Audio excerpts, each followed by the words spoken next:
Alrighty, good morning-ish. I feel like I've already been up forever.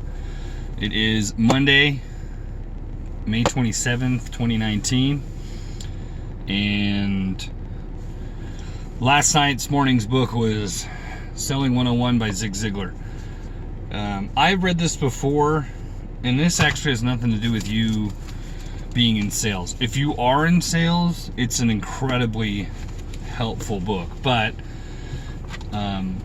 I'm just going to go over a few things regarding this. Some of it's really specific, some of it's really general. A lot of people misunderstand sales in a bunch of different reasons.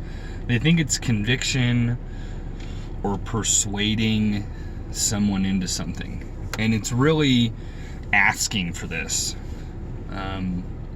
The best example I have of this is a gentleman named Brendan Trujillo. Hope he doesn't mind me calling him out. I'll probably tag him in this video. Was in a training class of mine, and it was at a call center. But on the side, during the weekend, while he was in training at least, he sold, I believe, beef jerky, if I remember right. And you go around to like these places to do that. And I told him, I said, give me your pitch. And the end of his pitch was always, he'd, tell him what flavors, so on and so forth. And he'd say, would you like some? I said, well, just change that last portion. He's a good kid. He's a smart kid. At that point, he's tall. He's definitely dedicated to coming to work. He got in like a rollover accident and hurt his back really bad. I think he broke his back and still came to work. So I knew this kid had potential for sure. But I told him, why don't you ask for the sale rather than if they want to buy. So I told him, I said, at the end of that, why don't you say, well, and how many bags would you like? And he was like, okay. And apparently that weekend he'd sold more than anyone else had ever sold during any weekend in time. And he was kind of blown away at that little change. So that's kind of the next thing about this is it's about asking. Now this book is based on door-to-door selling that Zig Ziglar did starting back in 1947. Prior to that, he sold like sandwiches in college and vegetables in his hometown. So he'd done it before then. But he also got into life insurance. That was a big thing back then. And securities, which is basically stocks of starting companies way back.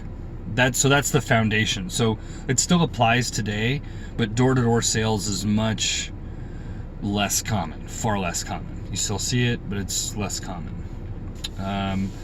It does go over things in here on like what to repeat into a mirror.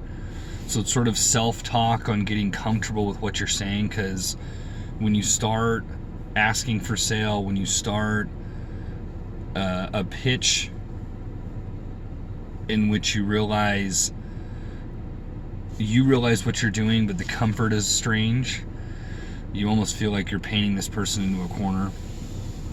All that gets a little difficult to do if you don't do practice.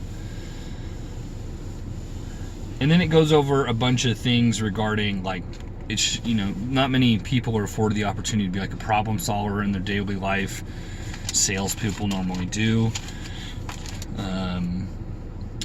And a large part of this book is actually about communication.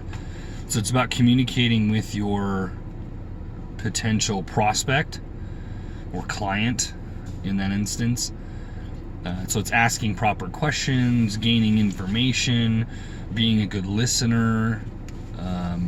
Those are all things that are in this book that teach you, that translate way out of sales. And that's kind of what I'm getting to to the end of all of this. Talks about gratitude. So being thankful and kind of paying it forward. If you're good at something, you should help somebody else be well at it also. And then it talks about morality and ethics and integrity. That if you're gouging people, chasing the dollar and not chasing the value of the customer,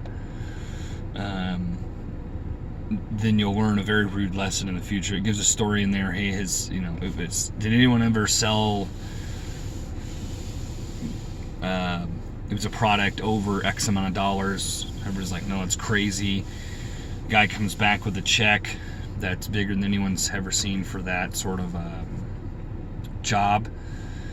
But then the customer called up and said, hey, the guy was great, did a great job, but is this normal cost for that?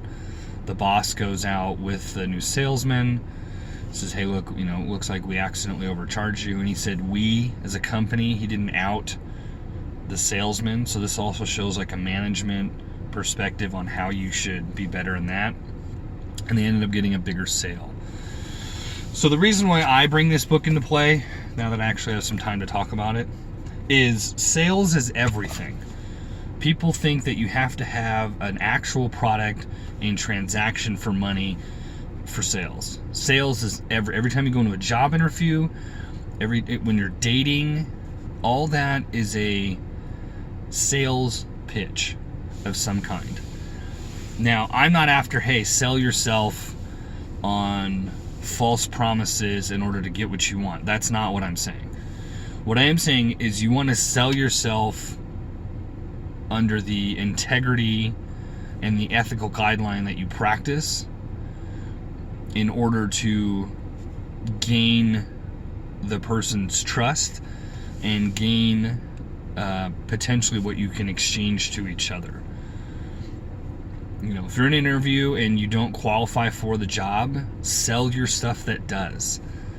Sell your work ethic. Sell your never taking vacation. Sell your coachability. Sell your whatever it is.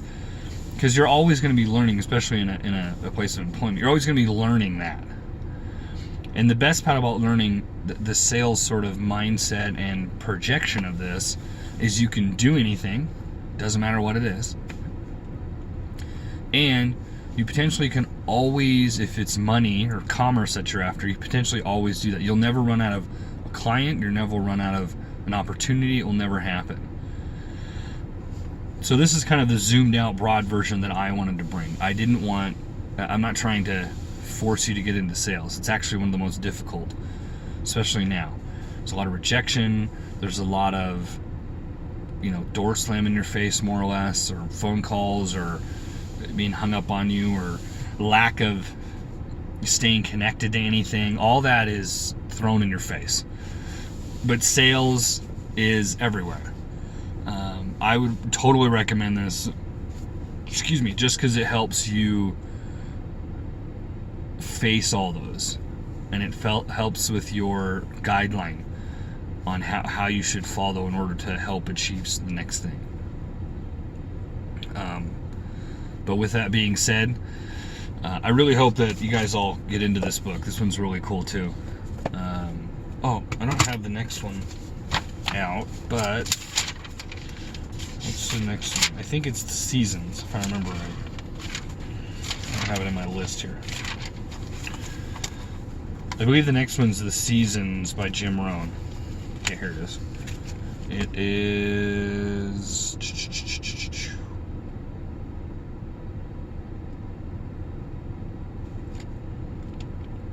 Yeah, The Seasons of Life by Jim Rohn is the next one.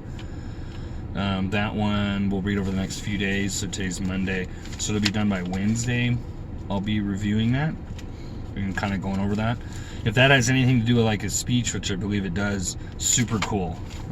It just talks about winter, summer, fall, and spring, and sort of what they represent versus opportunities in life. So, but with that being said, like, share, subscribe. Kill out this first Monday of the summer if you're where I'm at, and I'll see you in the next few days. So I'll see you tomorrow for part of the book, and I'll see you for Wednesday for the full end of it. Have yourself a good Monday.